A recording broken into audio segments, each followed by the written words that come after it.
नमस्कार, India news Haryana के digital platform में आपका स्वागत है। मैं हूं राजन अग्रवाल। बात करेंगे इंडिया न्यूज आईटीवी नेटवर्क के अखबार की आज समाज की। और आज के आज समाज में जो 16 अगस्त का आज समाज है, इसमें कल जो 15 अगस्त को प्रधानमंत्री नरेंद्र मोदी ने लाल किले पर झंडा फहराया था, उसकी खबर बैनर बनाई गई है। मास्ट हेड से भी बड़ी फोटो आज समाज ने लगाई है। और मोदी जी ने जो कल बात कही, सामर्थ्य व संकल्प से तय करेंगे 25 वर्ष का सफर, ये खबर आज समाज की हेडिंग में है। हालांकि कई और चीज़ें इसमें आगे जो मोदी जी ने 82 मिनट का करीब करीब भाषण दिया है, उसमें से डिटेल निकाली हुई है। इसमें अखबार लिखता है कि कई मायनों में अलग रहा पीएम का राष्ट्र के नाम संबोधन। अगले 25 साल के लिए लिया गया पंच प्राण। शास्त्री व वाजपेयी के नारों को दिया विस्तार। पंडित नेहरू का जिक्र और सावरकर की याद। ये सब हेडिंग्स हैं अखबार के साथ। और जिन चीज़ों को नरेंद्र मोदी ने रेखांकित किया है, अखबार लिखता है प्रधानमंत्री मोदी के भाषण से साफ था कि देश जिन दो शब्दों के सहारे अगले 25 साल का सफर तय कर सकता है, वे शब्द हैं सामर्थ्य और संकल्प। जी हाँ, जैसे उन्होंने अपने भाषण में बिरसा मुंडा का जिक्र किया, तात्या टोपे का जिक्र किया, रानी लक्ष्मीबाई, महात्मा गांधी, भगत सिंह, सुखदेव, राजगुरु, चंद्रशेखर आज़ाद, इन क्रांतिकारियों का जिक्र था। वहीं पंडित नेहरू, सरदार पटेल, अंबेडकर साहब, लाल बहादुर शास्त्री, इन सब के योगदान को याद किया। और वीर सावरकर और दीनदयाल उपाध्याय का नाम लेना भी वे नहीं भूले। तो अखबार ने जो डिटेल लगाई है, आगे अखबार में लिखा है, आज समाज लिखता है कि मोदी ने कहा कि हम बार बार शास्त्री जी को याद करते हैं। जय जवान जय किसान का मंत्र आज भी देश के लिए प्रेरणा है। बाद में पूर्व प्रधानमंत्री अटल बिहारी वाजपेयी जी ने जय विज्ञान कहकर उस नारे में एक कड़ी जोड़ दी और देश ने उसे प्राथमिकता भी दी। अब अमृतकाल के लिए एक और अनिवार्यता है, वो अनिवार्यता है जय अनुसंधान। ये नरेंद्र मोदी ने जो शास्त्री जी का नारा था जय जवान जय किसान का, जिसमें वाजपेयी जी ने जय विज्ञान जोड़ा था, नरेंद्र मोदी ने उसमें जय अनुसंधान जोड़ा है। अनुसंधान यानी इनोवेशन। मोदी जी कहते हैं कि मुझे देश की युवा पीढ़ी पर भरोसा है और ये जो युवा पीढ़ी है ये कुछ भी कर सकती है। साथ ही मोदी जी ने कल अपने भाषण में ये कहा कि न कोई अपना न कोई पराया, महिलाएं सबसे बड़ी ताकत हैं इस देश की। तो कई सारी चीज़ें नरेंद्र मोदी के भाषण से आज समाज ने पहले पन्ने पे बड़ा बैनर तस्वीर के साथ लगाई है। और जो आगे बढ़ते हैं अब इसमें अगली खबर है, जम्मू कश्मीर से श्रीनगर में मुठभेड़ हुई है, एक जवान शहीद हो गया है। रामबन के बटोत के रहने वाले थे सरफराज, मौके से AK-47 बरामद हुई थी। एक खबर ये है। और दूसरी बड़ी खबर है, देश की पहली नेजल वैक्सीन का परीक्षण पूर्ण हो गया है। यानी जो वैक्सीन आप ड्रॉप से नाक के जरिए ले सकते हैं, वो वैक्सीन कोविड से बचाव के लिए ये तैयार हो गई है और इसका परीक्षण पूर्ण हो गया है। और ये जो है बूस्टर खुराक के तौर पर दी जाएगी आने वाले दिनों में। एक खबर और है, कर्नाटक में बवाल की खबर है, पुलिस ने लाठीचार्ज किया है, कई हिस्सों में कर्फ्यू है। मुद्दा क्या था? सावरकर के पोस्टर को लेकर के शिवमोगा में तनाव है। बताया जा रहा है कि मामला स्वतंत्रता दिवस पर अमीर अहमद सर्कल में वीर सावरकर का पोस्टर लगाए जाने से जुड़ा है। कुछ लोगों ने पोस्टर का विरोध किया और पोस्टर हटाने का प्रयास किया, जिसके बाद विरोध हुआ, जमकर विरोध हुआ। कर्नाटक पुलिस ने शिवमोगा जिले के कुछ हिस्सों में कर्फ्यू लागू कर दिया। यह खबर है। और एक खबर बॉक्स में साथ लगाई गई है, लखनऊ में तिरंगा यात्रा के दौरान बवाल की खबर है। खबर यह है, बंगला बाजार इलाके में चंद्रिका देवी मंदिर के सामने तिरंगा यात्रा के दौरान दो पक्षों में भिड़ंत हुई थी। पुलिस ने मामला शांत करवा दिया था, लेकिन तनाव बना हुआ है, ये खबर है। और एक बहुत महत्वपूर्ण खबर जो 15 अगस्त को आई है, जो इस अखबार में आज समाज में लगी है, खबर है 38 वर्ष के बाद मिला है शहीद लांस नायक चंद्रशेखर हरबोला का शव। जी हाँ, ये 38 वर्षों से इनका शव जो है सो सियाचिन के बर्फ में दबा हुआ था। इस वजह से शव भी सलामत है, मतलब बहुत नुकसान पार्थिव शरीर को नहीं पहुंचा है बर्फ में दबे होने की वजह से। लेकिन उनकी पहचान कैसे हुई? पहचान हुई है उनके हाथ में बंधे ब्रेसलेट की वजह से। दरअसल भारत पाकिस्तान की झड़प हुई थी 1984 में। सियाचिन में पेट्रोलिंग के लिए 20 सैनिकों की एक टुकड़ी भेजी गई थी और इन्हीं में लॉन्स नायक चंद्रशेखर हरबोला शामिल थे। अचानक से ग्लेशियर टूटा और उसकी चपेट में तमाम जवान आ गए। हालांकि किसी की भी उम्मीद नहीं थी कि कोई बच पाएगा और कोई संभावना, कोई आशंका कुछ नहीं, मतलब। और बाद में 15 सैनिकों के शव मिल गए थे और 5 सैनिकों का पता नहीं चल पाया था। इन्हीं 5 सैनिकों में एक चंद्रशेखर हरबोला हैं जिनका शव मिल गया है। ये उत्तराखंड निवासी थे, कुमाऊं रेजिमेंट के चंद्रशेखर हरबोला। ये एक बहुत दुखद और एक तरह से परिवार वालों के लिए संतोष वाली भी है कि एक लापता सैनिक का पता चल गया। और लेकिन दुख यही है कि शहीद हो गए हैं, वो अब हमारे बीच नहीं है। बहरहाल आगे बढ़ते हैं। एक इंटरेस्टिंग खबर साइड में लगी है। एक प्रेमी जोड़े की वजह से फ्लाइट में हड़कंप मच गया और फ्लाइट जो है 5 से 6 घंटे लेट हो गई। दरअसल 2 अलग अलग फ्लाइट में बैठे हुए थे ये लड़के और लड़कियां, और लड़की ने अपने बॉयफ्रेंड के लिए लिख दिया कि yes I know you are bomber.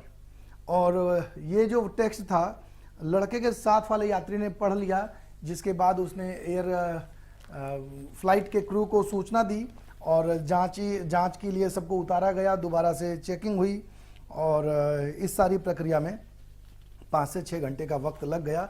तो आप भी सावधान रहें, आगे अगर कभी फ्लाइट में यात्रा कर रहे हों तो इस तरीके के मैसेज लिखने से या बॉम्बर या बॉम्ब या इस तरीके के कोई भी शब्द इस्तेमाल करने से बचें। नई दिल्ली के पन्ने पे आते हैं। अरविंद केजरीवाल ने झंडा फहराया है और वो कह रहे हैं कि भारत को दुनिया का सर्वश्रेष्ठ राष्ट्र बनाएंगे। तो ये एक केजरीवाल के हवाले से खबर। आज़ादी के लिए संघर्ष करने और बलिदान देने वाले देशभक्तों को याद किया उन्होंने। अरविंद केजरीवाल ने अपने वक्तव्य में कहा, 75 साल पहले जब देश इकट्ठा हुआ था तो अंग्रेजों को देश के बाहर फेंक दिया था। एक बार फिर इकट्ठे हो जाएं तो भारत को दुनिया का नंबर 1 देश बनने से कोई भी नहीं रोक सकता। दिल्ली के मुख्यमंत्री छत्रसाल स्टेडियम में झंडा फहरा रहे थे। उन्होंने सफाई का संदेश दिया और कहा कि लोग ये प्रण लें कि अपनी तरफ से देश को गंदा नहीं करेंगे और सड़क पर चलते हुए कूड़ा नहीं फेंकेंगे। उन्होंने कहा नंबर 1 देश बनाने के लिए छोटी सी शुरुआत करनी होगी और यह समय उन सभी शहीदों को याद करने का है जिनकी शहादत और संघर्ष से आज़ादी मिली। यह समय उनके सपनों को याद करने का है। इसके अलावा दिल्ली पुलिस के एक सिपाही आनंद सिंह को मरणोपरांत गैलेंट्री अवार्ड दिया गया है। इसकी खबर लगाई है आज समाज ने। बदमाशों का डटकर सामना किया था। हरियाणा के राज्यपाल ने अंबाला में झंडोत्तोलन किया है, उसकी खबर लगाई है। और पूर्व मुख्यमंत्री भूपेंद्र सिंह हुड्डा ने महेंद्रगढ़ में यदुवंशी मंदोला में स्कूल में हर्षोल्लास के साथ अपना आज़ादी का कार्यक्रम किया है, झंडा फहराया है। वहाँ उनके साथ कई लोग थे, कांग्रेस के बड़े नेता, लीडरशिप, रघुवीर सिंह कादियान, पूर्व स्पीकर, पूर्व विधायक रणवीर महिंद्रा, राव नरेंद्र सिंह, पूर्व मंत्री, विधायक कलानौर की शकुंतला खट्टक और तमाम बहुत सारे नाम हैं इसमें। विधायकों की एक पूरी लिस्ट है जो वहाँ मौजूद थी हुड्डा साहब के साथ। और हरियाणा के मुख्यमंत्री ने समालखा में ध्वजारोहण किया। पूरा एक पेज करीब करीब जो है सो हरियाणा के मुख्यमंत्री को झंडारोहण को अखबार ने दिया है और इसमें लिखते हैं कि अमृतकाल के 5 प्रण के आह्वान को पूरा करने का संकल्प लें प्रदेशवासी। दरअसल जिन 5 प्रण की बात नरेंद्र मोदी ने लाल किले से की थी, आप जानते हैं कि प्रदेश में लाल किले पे झंडारोहण के बाद ही प्रदेशों में होता है। तो मोदी जी का संदेश मनोहर लाल तक पहुंचा और मनोहर लाल ने, हरियाणा के मुख्यमंत्री ने, उन्हीं 5 प्रण को पूरा करने का संकल्प प्रदेशवासियों को दिलाया कि आप सभी इसमें एकजुट होकर के काम करें। उन्होंने देश और प्रदेशवासियों को बधाई तो दी ही, हरियाणा सरकार की उपलब्धियां भी गिनाई और बताया कि 60 लाख घरों में, हरियाणा के 60 लाख घरों में तिरंगा फहराया गया है। उन्होंने याद दिलाया कि देश की सेना में हर 10वां सैनिक हरियाणा से है। मनोहर लाल ने बताया कि देश की अर्थव्यवस्था में हरियाणा का जो महत्वपूर्ण योगदान है उसके बारे में उन्होंने याद दिलाया, रिमाइंड करवाया और प्रदेश में सुशासन से सेवा के संकल्प को मिली मजबूती, ये एक और बात है। इस दौरान झंडारोहण के दौरान मुख्यमंत्री ने स्वतंत्रता सेनानियों के परिजनों को सम्मानित भी किया, एनसीसी कैडेट्स को सम्मानित किया, खेती में प्रदेश की उपलब्धि बताई और कॉमनवेल्थ गेम्स में जो पदक विजेता खिलाड़ी हैं उन सब के बारे में उन सब का जिक्र किया कि क्या क्या आगे वो होने वाला है। और इसी कड़ी में आगे आज गुड़गांव में उन खिलाड़ियों का सम्मान भी किया जाना है। और वहीं यमुनानगर में राज्यसभा सांसद कार्तिक शर्मा के झंडारोहण की खबर लगाई है आज समाज ने। लिखता है तिरंगा शान है। उन्होंने कहा कि नरेंद्र मोदी द्वारा हर घर तिरंगा अभियान की शुरुआत की गई थी और आज पूरा देश आज़ादी के रंग में रंगा हुआ है। कार्तिक शर्मा के हवाले से आज समाज लिखता है मौजूदा सरकार में देश व प्रदेश चौमुखी विकास कर रहा है और आगे बढ़ रहा है। इस दौरान उनके साथ उनकी पत्नी ऐश्वर्या पंडित भी थी और झंडारोहण से पहले शहीद स्मारक पर जाकर दंपति ने शहीदों को याद किया, उनको श्रद्धांजलि दी। और वहीं अगले पन्ने पर पंजाब आज समाज में खबर भगवंत मान के झंडारोहण की है। उन्होंने कहा रंगला पंजाब बनाने के लिए राज्य सरकार प्रतिबद्ध है और वे लुधियाना में गुरु नानक स्टेडियम में झंडारोहण कर रहे थे। उन्होंने भगवंत मान ने कहा कि बेरोजगारी, भ्रष्टाचार, सांप्रदायिकता और सामाजिक बुराइयों के खिलाफ लोगों को जंग शुरू कर देना चाहिए, ऐसा उन्होंने आह्वान किया है। और साथ ही लुधियाना के 3600 सफाई कर्मचारियों, सफाई मित्रों को तोहफे भेंट किए। दरअसल उनको पक्का किया गया है जो ठेके पे काम कर रहे थे और इसका वादा भी चुनाव से पहले आम आदमी पार्टी ने किया था। एक खबर लगाई गई है अमन अरोड़ा जो कि सूचना एवं जनसंपर्क, नवीकरणीय ऊर्जा स्रोत एवं आवास एवं शहरी विकास मंत्री हैं। उन्होंने फतेहगढ़ साहिब में स्वतंत्रता दिवस पर झंडा फहराया है। बड़ी खबर है इसकी भी और अमन अरोड़ा की फोटो के साथ लगाई गई है। इस पन्ने पर भी कार्तिक शर्मा जो राज्यसभा सांसद हैं उनके हवाले से जो उनकी स्पीच थी उसके कुछ महत्वपूर्ण हिस्से अखबार ने लगाए हैं और वो बताते हैं कि हरियाणा के जवानों ने सदैव अपने खून से इतिहास लिखा है। बार बार इस बात की चर्चा होती है, चाहे भाषण कोई भी दे रहा हो, कहीं भी दे रहा हो, तो भारतीय सेना में जो हरियाणा के जवान हैं और जो उनकी मौजूदगी है उसको लेकर कार्तिक शर्मा ने कहा है कि सेना के जवानों व अर्धसैनिक बलों के जवानों की अनुग्रह राशि जो शहीद हो जाते हैं उनको अब 50 लाख रुपए की अनुग्रह राशि कर दी गई है। पहले ये राशि 20 लाख रुपए थी। और एक और जो बड़ी खबर द ग्रेट इंडिया रन से जुड़ी है। आप सब जानते हैं कि 5 अगस्त को लाल चौक पर आईटीवी नेटवर्क और आईटीवी फाउंडेशन के सौजन्य से द ग्रेट इंडिया रन की शुरुआत हुई थी, जिसे जम्मू कश्मीर के उपराज्यपाल मनोज सिन्हा ने झंडी दिखाकर रवाना किया था। 10 दिनों में 829 किलोमीटर की यात्रा के बाद ये दिल्ली पहुंचकर यह दौड़ जो है कल समाप्त हो गई। इस खबर को अखबार ने पूरे पन्ने में स्पेस दिया है। इसमें केंद्रीय मंत्री जितेंद्र सिंह, डॉक्टर जितेंद्र सिंह रहे, मनोज तिवारी पहुंचे थे जो सांसद हैं दिल्ली में, भारतीय जनता पार्टी के पूर्व अध्यक्ष भी रहे बीजेपी दिल्ली के। इसके अलावा राजकुमार शर्मा जो विराट कोहली के कोच हैं वो थे और पूर्व क्रिकेटर मौजूद थे। इसमें कई नामी गिरामी हस्तियां और डॉक्टर सुनीता गोदारा, रोहित टोकस, तो कई लोग और बड़ी लिस्ट है, बड़े मतलब वीआईपी गेस्ट की। चेतन शर्मा, बहुत नाम इसमें हैं और रंगीन फोटो के साथ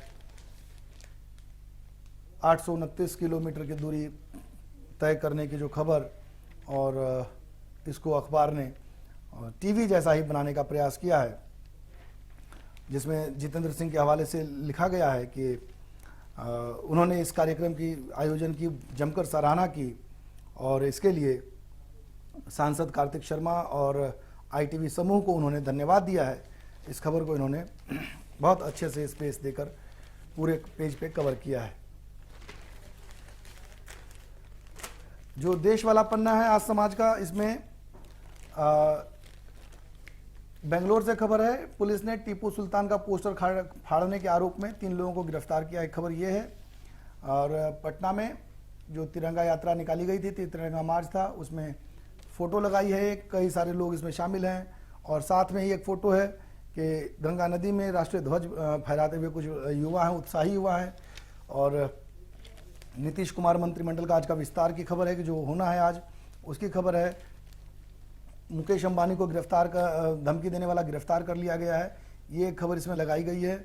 और महाराष्ट्र के राज्यपाल के हवाले से खबर है, मोदी सरकार में भ्रष्टाचार खत्म हो गया, ये खबर है। और इसके अलावा देश के कई हिस्सों में बारिश का अलर्ट है, ये खबर लगाई गई है। और इसके अलावा जो खास बिजनेस के पेज पर है, मोदी जी के भाषण का ही हिस्सा है, 8 साल में 2 लाख करोड़ का काला धन जब्त किया गया है। ये अपने प्रधानमंत्री मोदी के भाषण का हिस्सा उन्होंने कल विस्तार से बताया था कि आधार और डायरेक्ट बेनिफिट ट्रांसफ़र के जरिए जो है सो 2 लाख करोड़ के काले धन का पता लगाया गया है, इनसे राहत मिली है। और बिजनेस पेज पे खबर है, फॉक्सवैगन ने स्कोडा ब्रांड के इलेक्ट्रिक वाहनों का परीक्षण शुरू कर दिया। एक खबर यह है। सेंसेक्स 165 अंक और निफ्टी 42 अंक नीचे बंद हुए हैं, खबर यह है। और एक महत्वपूर्ण खबर है कि अगर आपके भी रुपए बैंक में पड़े हों कहीं दबे दबाए, जिसका इस्तेमाल आप नहीं करते हो तो कर सकते हैं। इसमें यह बताया गया है कि बैंकों में बिना दावे के करीब 40,000 करोड़ रुपए पड़े हैं। तो अगर आपका भी कोई ऐसा अकाउंट है जिसमें कुछ पैसे हों और आप भूल गए हों या बंद करवा दिया कि बंद नहीं करवाया हो, तो आप संपर्क कर सकते हैं अपने बैंक से और जाकर के अपने पैसे निकाल सकते हैं। और एक खबर है, मोबाइल का इस्तेमाल करने वालों के लिए बहुत ज़रूरी, एयरटेल और जियो 5G नेटवर्क लॉन्च कर सकते हैं, ये खबर आप देख सकते हैं। और आप डिटेल में जानने के लिए आजसमाज.com पे भी जा सकते हैं और अखबार की वेबसाइट पे पहुंचकर ताज़ा तरीन खबरों से रूबरू हो सकते हैं। ये आपको वीडियो कैसा लगा? अगर ठीक लगा हो तो लाइक कीजिएगा, सब्सक्राइब कीजिएगा और कमेंट ज़रूर कीजिएगा। Thank you.